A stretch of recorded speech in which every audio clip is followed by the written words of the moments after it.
is Rebecca Richardson, and this is my project on increasing library foot traffic in Texas.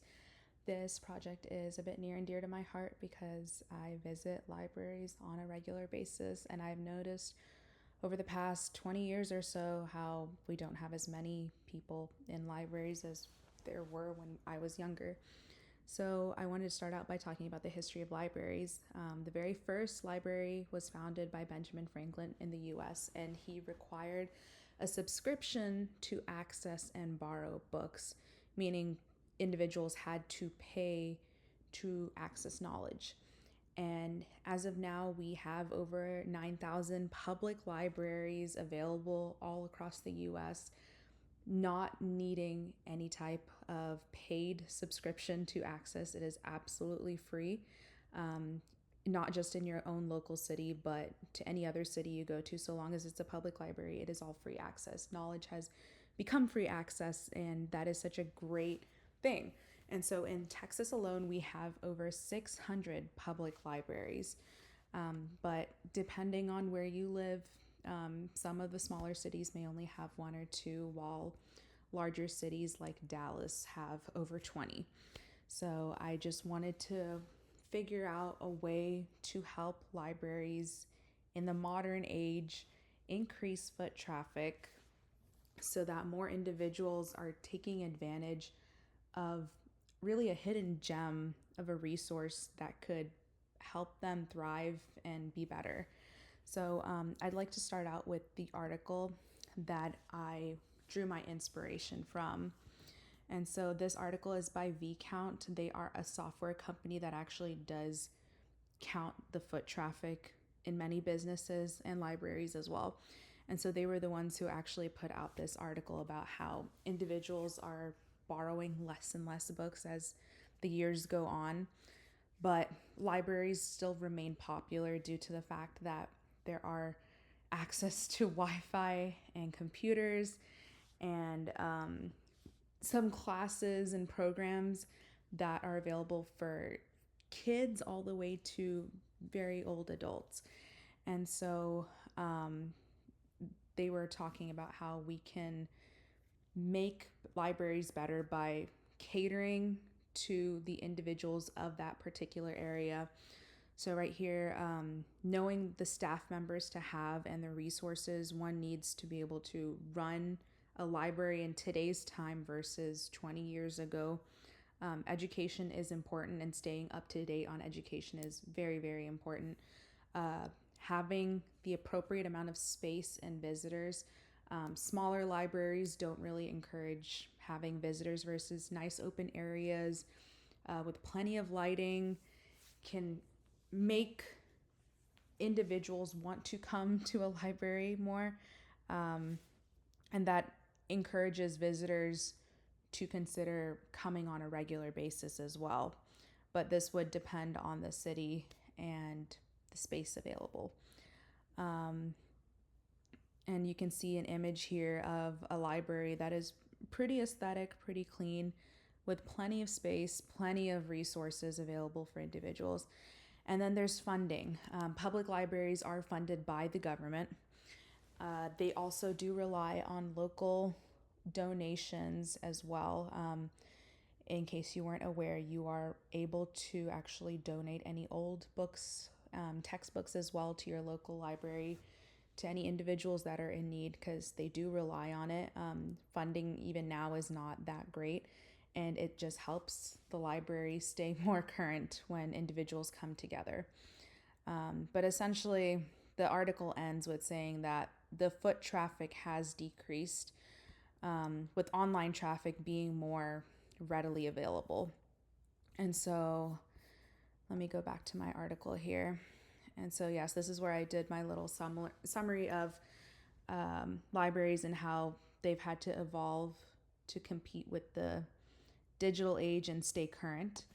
So nowadays, most people go to libraries to research projects, have access to a computer to access the internet.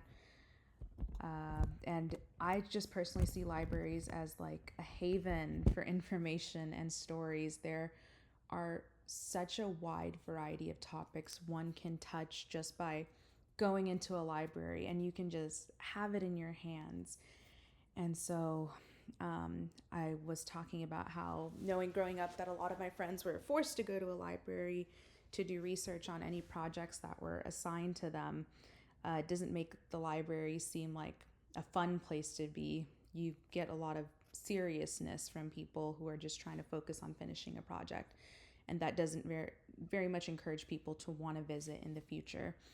So having locations that are convenient for people to be able to reach to is very important in getting good foot traffic.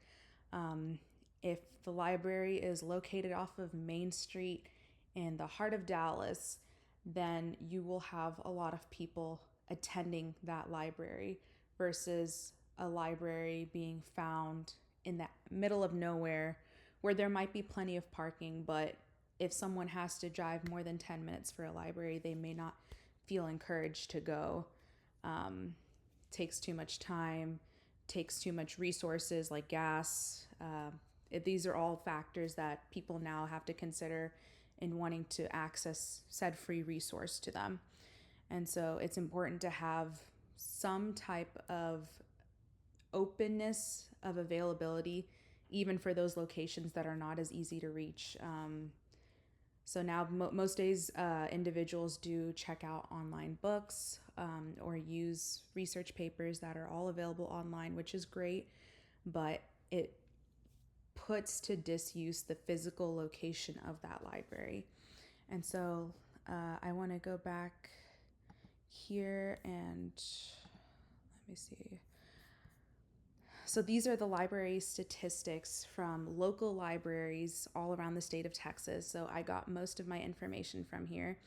And then this is the data set that I analyzed for my project. This actually has every branch of library listed with the population of that city that the library caters to, the region, whether it's a city or nonprofit.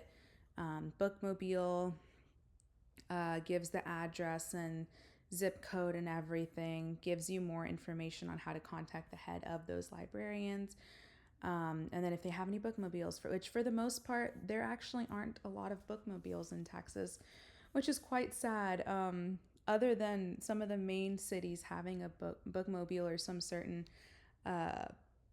small towns that have an appreciation, such as Harris County, they do have 28 bookmobiles right here, and Honey Grove having 37.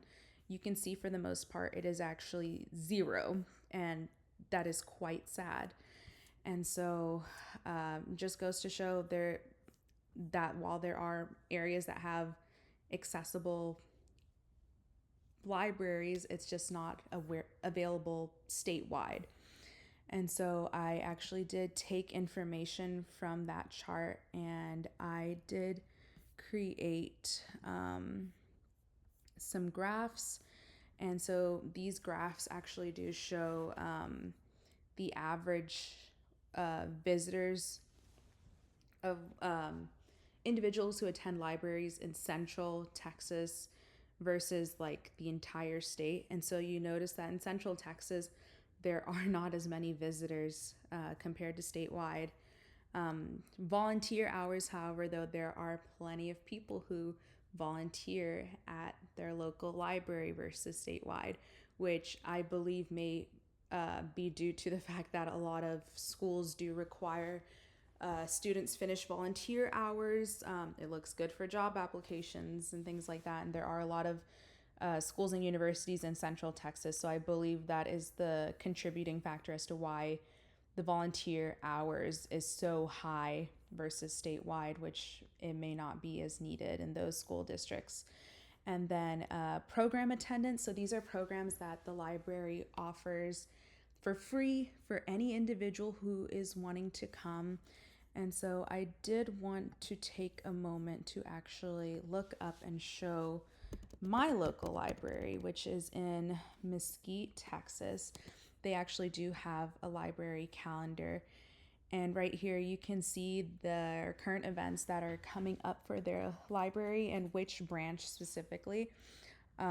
They do have Workforce Solution, which helps give resume tips and job interview questions, mock interviews, anything you would need in order to gain better employment. They have play dates available for the kids. Mother's Day is coming up next weekend. There is a Mother's Day party where there will be teas and crafts that you can do with your mom. As you can see, there's just so many different events available to anyone who wants to attend. And these events are decently popular. There are usually at least 10 individuals, if not more.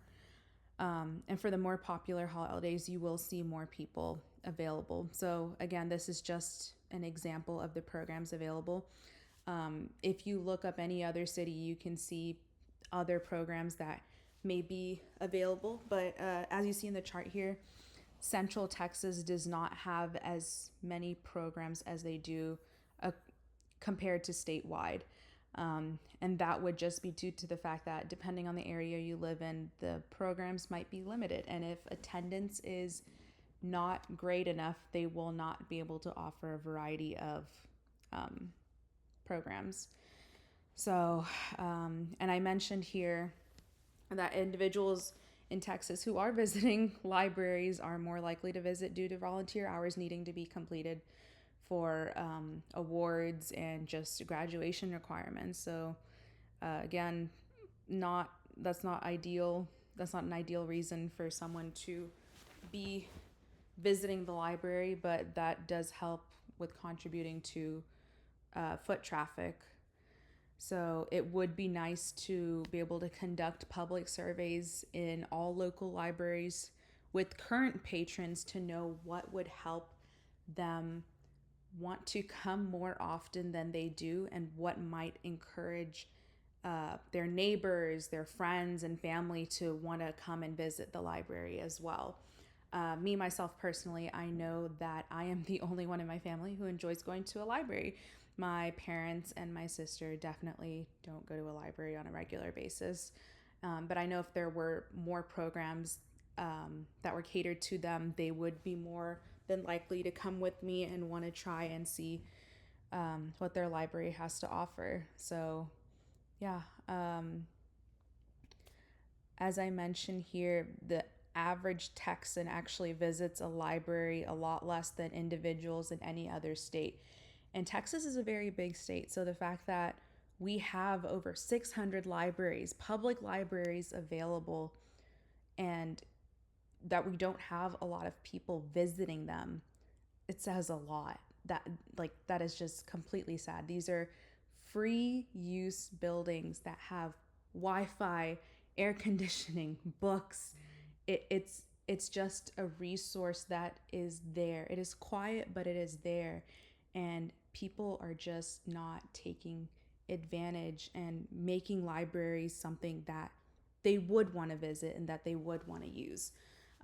But it takes being aware that that resource is there and all the things that a library can do and the potential possibilities.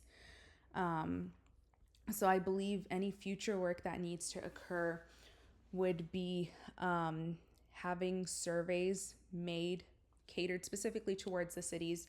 Larger cities would have way more surveys than the smaller cities, but it would be important to limit the number of questions so that meaningful impact can be conducted, hopefully in like 1 to 2 months, based on survey responses. There can be some updates. I believe with smaller libraries, it would be a lot easier to implement changes, just because you wouldn't have as many individuals that you'd have to worry about. Just get your current patrons that are visiting and ask them like, hey, what would be best to make you want to come more often to use this library than you do right now? What more can we do and offer? And what would your family member enjoy? What would they like? Are they able to reach us? Are they living nearby or are they farther? Is there maybe a bus we can somehow rent or use and use it to be able to get individuals who are elderly, disabled, or just don't have any means of reaching a library so that they can be picked up at a certain time of the week, be brought to the library, use the resources they need, and then be dropped back off at the end of the day. Is there something like that can be done? Are there different programs we can offer? Can we maybe encourage people to learn coding or how to actually use the resources at a library and how to find other resources that may not be available in their current library but be able to borrow it from other library systems, and how to do things like that? Can we figure out jobs, resumes on our own? Is there a way to learn about it and share it with others and maybe conduct a class? You can also learn how to cook or bake or write or just journal or analyze. It doesn't matter. There are such a variety of things one can do and learn in a library. It is not just a space to be quiet and study and be serious. It can be such a place of joy and laughter and fun. Um, Not all the time, of course, but just there are times where that can happen. And my hope is that with this project that people see that libraries offer so much more, and if surveys are done, we can increase foot traffic in all local libraries, have more people caring, have more funding made available, put useful programs that individuals would for sure gain useful information, and just build up our resources again and have free flowing information available for everyone. So, thank you for listening to my project. I hope you gained some knowledge from this.